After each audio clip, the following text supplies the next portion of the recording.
I've read the article Effectiveness of Test-Driven Development and Continuous Integration, a case study, written by the author shown on screen. The article was first published on the 16th of June 2017. The goal of the study is to research the effectiveness of test-driven development and continuous integration. To give some background on this, test-driven development differs from traditional development in that the tests are written first and then the coding is done, instead of the other way around.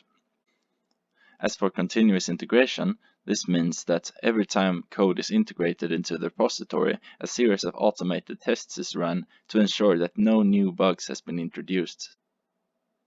While previous research dealt with a few metrics for accessing cost and quality, this research uses multiple metrics. And lastly, the study seeks to contribute to literature on test-driven development and continuous integration implementation. The study method used in the article utilizes a two-case comparison. In the first case, development was performed in the traditional manner. In the second case, all the principles of test-driven development and continuous integration were implemented. And one of the authors of the article were present at the company to advise and guide the development process. The three metrics used is first, defect reduction. This is whether TDD and CI helped in reducing the number of defects. The second is defect lead and throughput, which is whether TDD helped in reducing the time to find and fix the defects. And the third is development productivity, which is the general productivity and rework rate in development per release. To analyze the data, the authors used descriptive and inferential statistics, which are two different and common ways of analyzing datasets. Moving on to the results. Regarding defect reduction, in the pre-release, the number of defects found was way more in the second case study, which used TDD, than in the first one, which didn't use TDD. And in the post-release, there were more defects occurring in the first case study. Also, the second case study had a more consistent number of bugs per release, with fewer releases with a large amount of bugs, which was the case in the first case study. In the first case study, there were some releases which had 3 times as many bugs than in the second case study, and sometimes just a third of them. And moving on to the defect lead and throughput, the defect resolution duration, which is the time in days between discovering the bug and the resolution of the bug, was mostly higher for the first case study than the second one. Moving on to the defect pre/post solvability, which is the proportion of defects uncovered before release. The second case study again outperformed the first one because of a consistently higher percentage of bugs which were found before a major release. The developers of the second case study also accurately flagged the bug assault as soon as they have fixed the defect.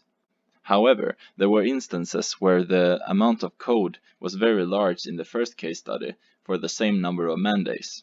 As for the validity of the article, the inferential statistics were not conclusive, however the descriptive ones were, but this should be taken into account when regarding the validity of the project. Furthermore, authors used a rich description of the project setting in order to give as much information as possible to future researchers. And as mentioned earlier, the authors used additional metrics to further aid future researchers. Was the problem solved? Well, yes. They gathered a lot of data regarding the use of TDD. And as for this company in particular, they saw an increase in the focus of quality and in the application of tests. And the company now has an infrastructure in place to further evaluate other software process improvements. Looking to the future, there is still a rather small amount of research done in this area, and this article was just another small addition. However, there hasn't really been a definite conclusion as to whether the use of TDD and CI helps in the long term, which is something that is definitely something to consider for future research. My take on all of this, well, I think the use of test-driven development is definitely something which is going to be used in the future, because instead of pushing the software out and then finding bugs, you can eliminate most of the bugs beforehand, which is nicer from a customer point of view. Like if you have an app on your phone, you don't want bugs on it, you want the company to find those bugs before. It is way better long term with test-driven development, since with the traditional development, the bugs tend to stack up and becomes more complicated to solve, because instead of just solving it right off the bat, it sort of lingers in the background, and then 3 years later, maybe there's so much which relies on this piece of software which was incorrectly designed in the first place. So yeah, even though there isn't really sufficient evidence for saying that TDD is definitely better than the traditional way of working, I definitely think it is.